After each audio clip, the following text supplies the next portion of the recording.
So my name's Oliver Emberton. I'm the CEO of Silktide, and today I'm going to be talking to you about web accessibility. So before we get started, can I just get a feel for where you guys are at? Could you raise your hand if you think you know a little bit about web accessibility?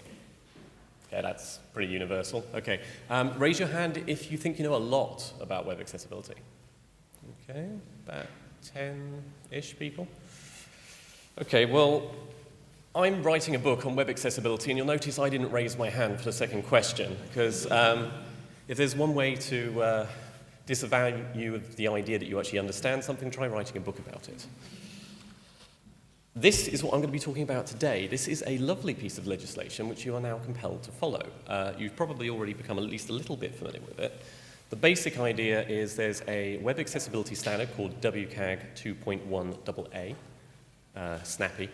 And there's a requirement that you both comply with this and that you produce an accessibility statement explaining where you stand with this. And you have until September this year for websites you began last year to comply. But for the most part, what you'll probably be worried about is the deadline next year. September 2020, all of your existing websites, in theory, and there are some exceptions, do need to comply with this standard. And you might well be asking, how hard can that be? Well, I did a bit of research. We took every single one of your university websites, and I have looked at all of them. This took a couple of minutes. And we scanned 100,000, well, up to 100,000 pages of each, and we looked at 100 pages randomly in a lot more detail. So at a very high level, if you only take the kind of core main university website, it's about 30,000 pages in your main site. You can argue over the definition of that, but let's just take that as a starter. And we found on average there's about 47.4 WCAG accessibility issues per page that we were able to detect. By the way, there's some research on this. I'm going to publish it on the web. I'll give you a link at the end so you can check out all the details later on and also all the slides as well. So 30,000 pages, 47.4 issues per page, and you've got 15 months. So if you carry the two and do a little bit of mental arithmetic, that is 97,729 issues per month, or just 9.6 a minute. So good luck with that. Oh, except I forgot, because you've actually got 2,500 PDFs, and I didn't count your subdomains or your separate sites, and isn't this a side project? This isn't even like your job, right? So, yeah, obviously, it's almost too easy. Today, we're going to pretend it's difficult, and I'm going to talk a little bit about the specific challenges with your websites that I've actually gone into detail to identify. So we're not going to just talk about accessibility as a whole, because that's a massive area. I'm going to focus on the problems we found most frequently with your own sites. Like, for example, you probably all know about alt text. Well, the good news is most of you are already dealing with that, so I'm not going to mention it. But we're going to talk about the things you don't know, hopefully. But to start with, just so everyone's on the same page, let's assume you want to know how to keep up with your cool friends who are talking about WCAG 2.1 AA all the time, and you just want to know some basics. So let's talk what these are. These are standards. So WCAG 2.0, 2.1. The old standard, 2.0. Is probably the one you're already familiar with. It's what most of the tools and books and whatever you can read will be about. I know this because I'm literally, as far as I know, the only person writing a book on the new standard. There isn't one out there. The new standard is basically the old one plus a bit. There's 17 new checks. And those checks are designed because when they published the original one, these phones at the bottom, that's what we had as mobile phones back in 2008. And they were brand new. This was the cutting edge. The iPhone just came out at the end of 2017. So when the last accessibility standard was written, they didn't even know what responsive design would be. And that has changed a lot of the game because most people still think of accessibility in those old terms. They think of someone using a screen reader on a desktop computer, but that's not actually accurate anymore. If you look at the figures, you'll find the majority of people, for example, using a screen reader are using a mobile phone. Now, I wonder how many people here have used a screen reader on their mobile phone. Okay, quick show of hands. All right, you're showing me up, man. Okay, well, I think about 2 people, so that's great for you too, but I'm going to advocate you do that, and we'll look at a little detail in a moment. Levels, so you've probably heard there's the double A in there, there's single A, double A, treble A. These roughly correspond with things that you must do, things that you should do, and things that you would ideally do, but to be honest, it's not going to happen. You have about as much chance of meeting WCAG treble A as Donald Trump has of winning a spelling bee. So yeah, we're not even going to talk about that one for now, but we are going to talk a little bit about success criterion. So I just want you to know what this is. It's a 3-digit number separated by 2 dots. There's going to be a bunch of these. You don't need to memorize them or anything. There's no test at the end. But if you're looking something up, if I refer to something and I say 1.4.3, you can Google for WCAG and that success criterion, and you will actually get the full information about it. So they're quite handy. There's 78 of them if you want to impress people. So there you go. So just to recap, standards, levels, success criterion. Enough of preamble. Let's talk about actual issues. And one of them is why we're using Windows. Okay, well.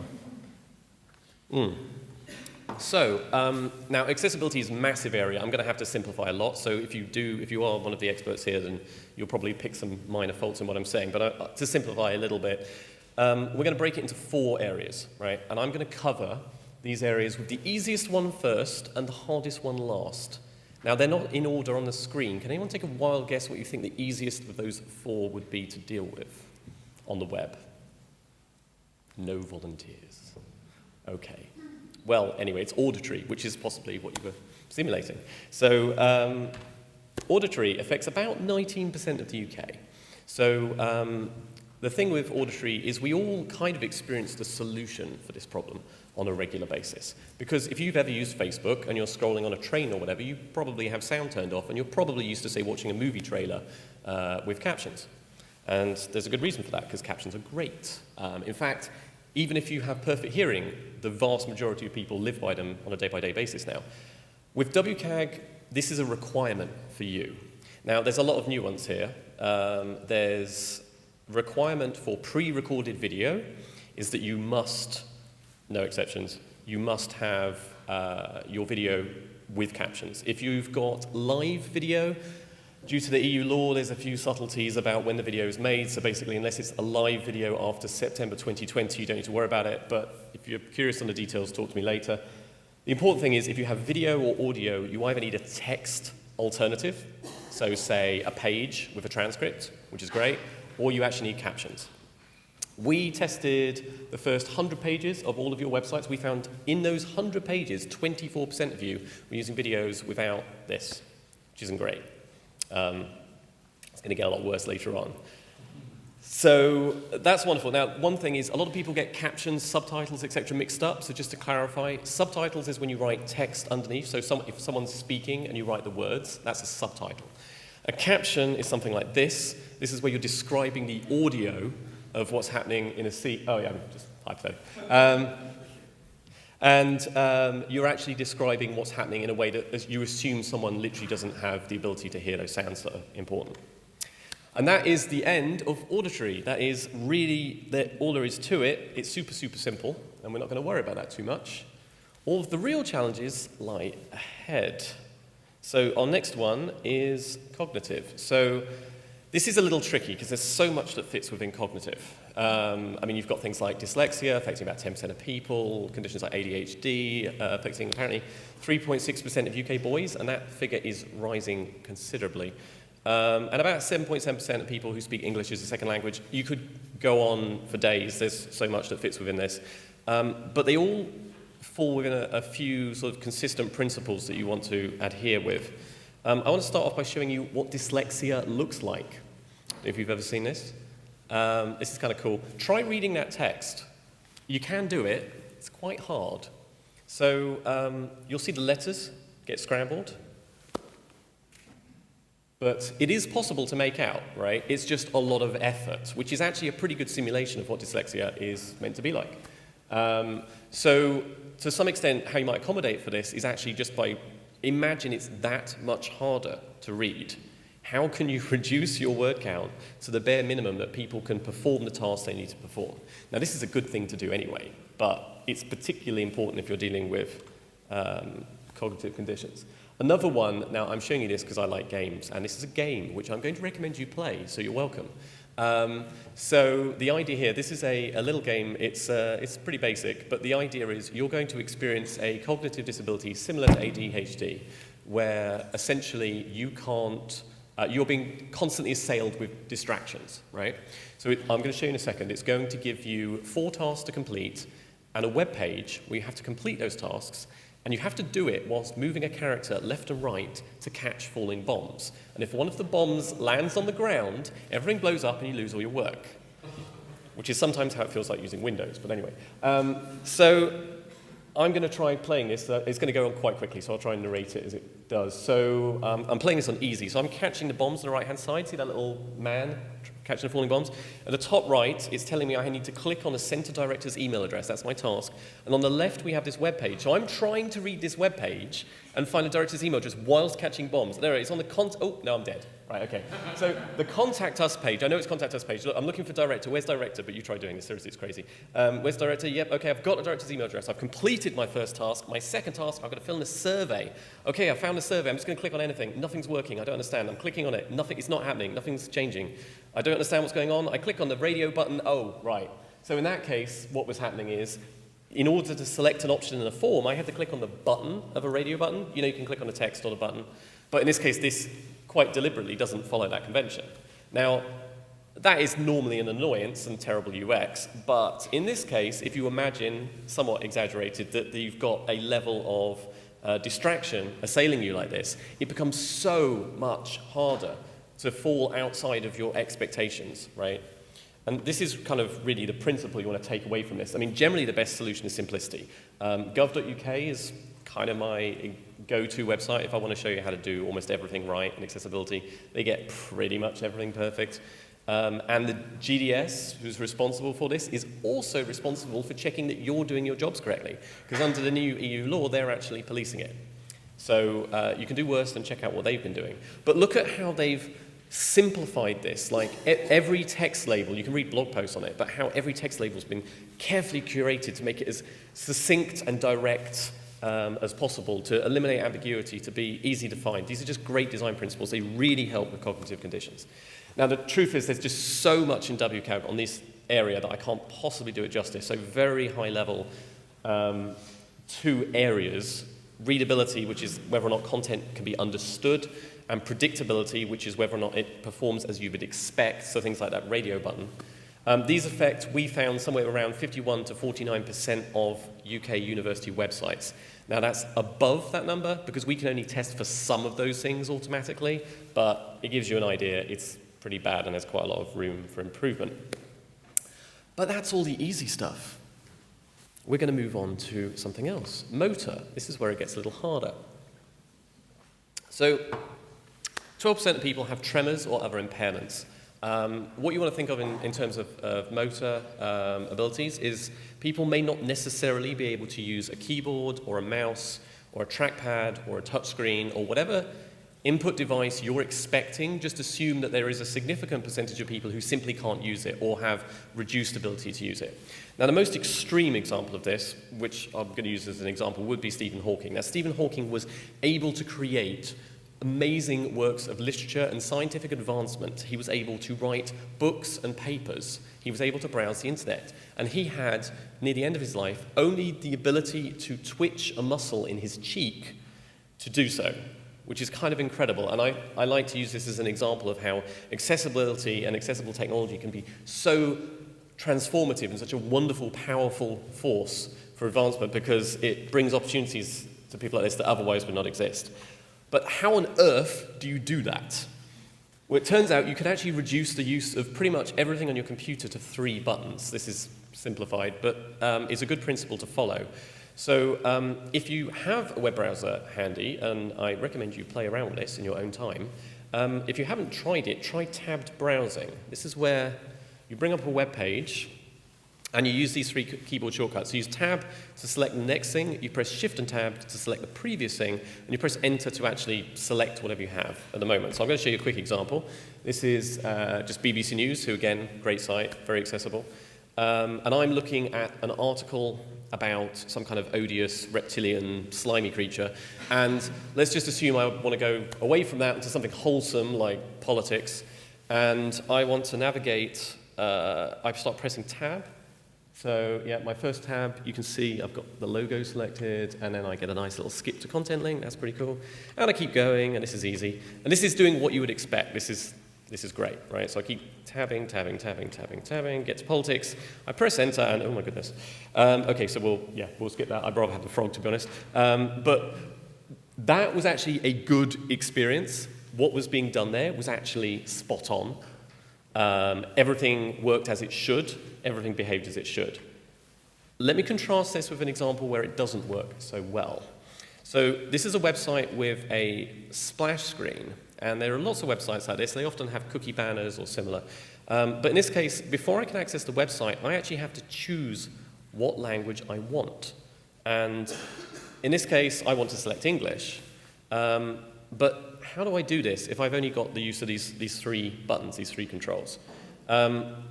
Well, obviously, I start by pressing tab, right? So I press tab once. And it doesn't appear that anything's happened. I don't know. Maybe it's the pattern on the background. I can't really see what's going on. But yeah, I can't see anything, so I'll press it again. And I'll press it again. Does anyone want to take a guess how many times I have to do this? 247. My goodness.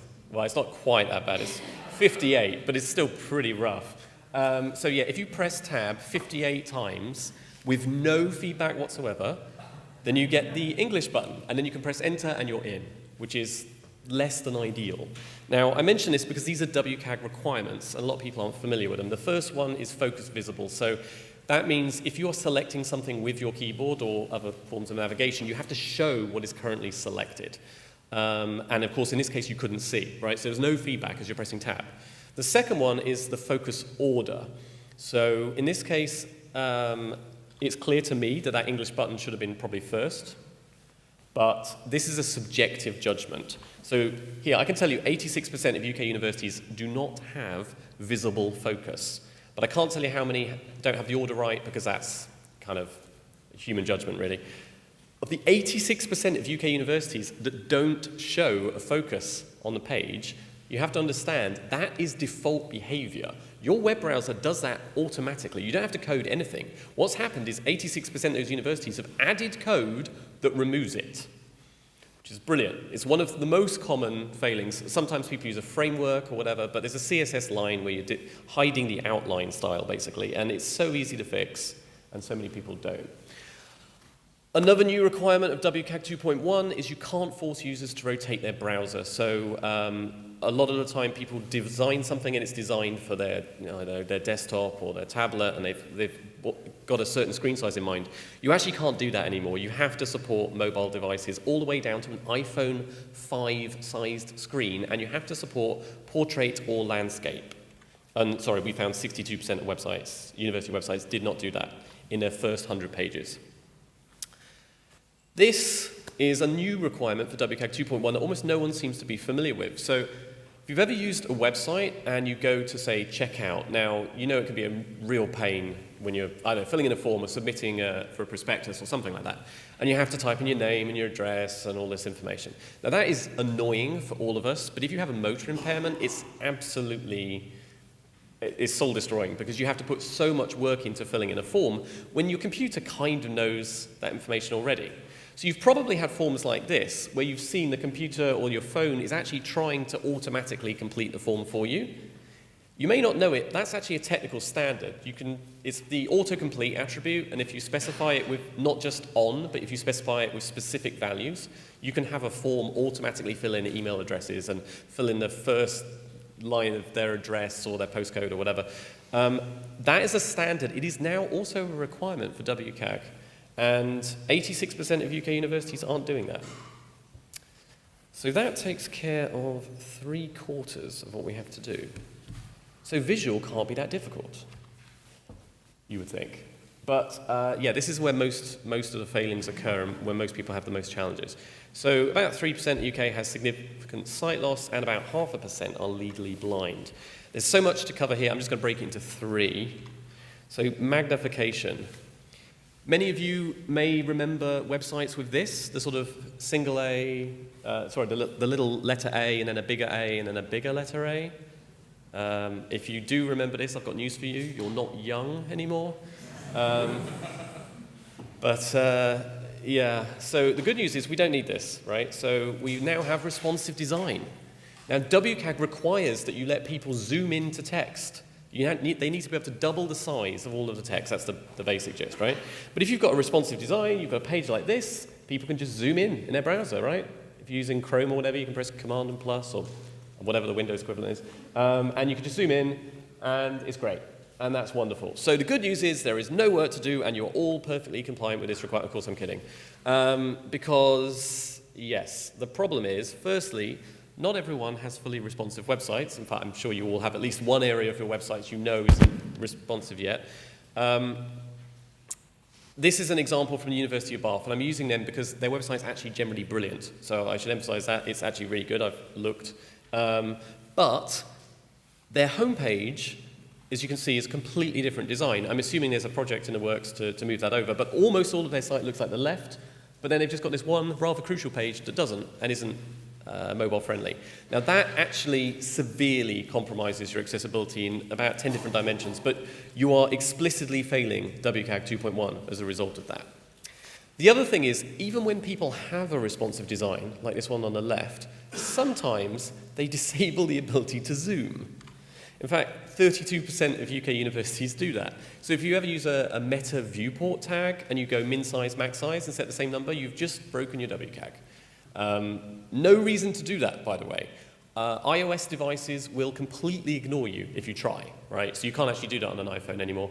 But Android still respects it, and literally all you're doing is you're taking a really useful accessibility feature and you're turning it off. So don't do that. It's a simple search replace in your site code. You can fix that problem. Okay, so blindness is actually our second biggest issue, and it's actually slightly easier than one other. So I suspect you mostly already know this, but if you've used a screen reader, this is a device for working with your website if you're blind. Can you take a wild guess, if you are looking at this page, what the problem with it is from a screen reader's perspective? Anyone? Read more. Excellent. Right, you're all brilliant. Okay, congratulations. Well, you know why. It's because if you're on a screen reader, one of the primary ways of navigating is to only get a list of links. If you only get a list of links, because you can't literally read every piece of text on the site and so on, and you are essentially presented with options like this. This isn't very helpful.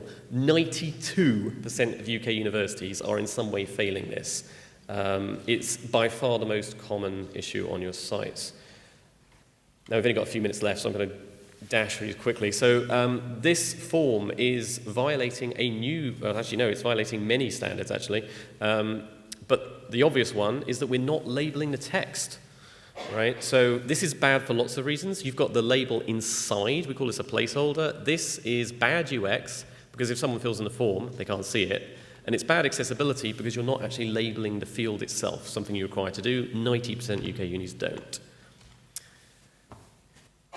And this link, I'm hoping you can all read that. That is the standard link color, blue on white with black text. That is barely, and I mean within like 1% or something, of complying with WCAG. If you have the most common form of color blindness, that link looks more like that, which you can still read, but is barely visible. The simple solution to this is to add an underline or some other form of non-color-based visual distinction. Again, 86% of UK unis aren't doing that. And if you've got designers who like to do their light grey text, yes, well, we all know that. I used to be a designer, so I certainly know that problem. But the reality is it simply can't be read, and 86% of the time your color contrast isn't going to be sufficient. This is new for WCAG 2.1. The same requirement now applies to fields. So if you've got your little light border edges, and that's the standard form field design that nearly every computer has, doesn't work, completely non-compliant. And what you may not realize is that the same standard applies to graphics and icons. So for example, these stars, both of these fail WCAG 2.1. Even the top one, because the yellow isn't sufficiently different from the white. So you'd have to do something like that. And this pie chart fails because the colors don't contrast enough. So you either need to break the pies apart with gaps, or you need to add, probably easier, add the numbers to the pies so that information is duplicated. Again, 90% of websites failing that. So I told you it was easy. So we've got like about 20 seconds, so now I'm just going to cover what to do about it. Well, the short version is try tab browsing. Like I said, it's great, it takes a minute. Try mobile screen reader. There's 2 there at the bottom. If you Google for either of those, you already have it. Seriously, use a mobile screen reader. Don't use the desktop one. You've got it. It's free. It's more representative. It's what your users are using. And then finally, teach your team. Designers, they should be worried mostly about contrast and fields. Editors, alt text links. And developers should just buy my book, because there's a lot. Okay, so thank you very much for that. I am at the Silktide stand, so if any of you are curious about how your website did, I'd be happy to talk to you about that. And you can also download all the research and these slides and so on at that web address. Thank you very much.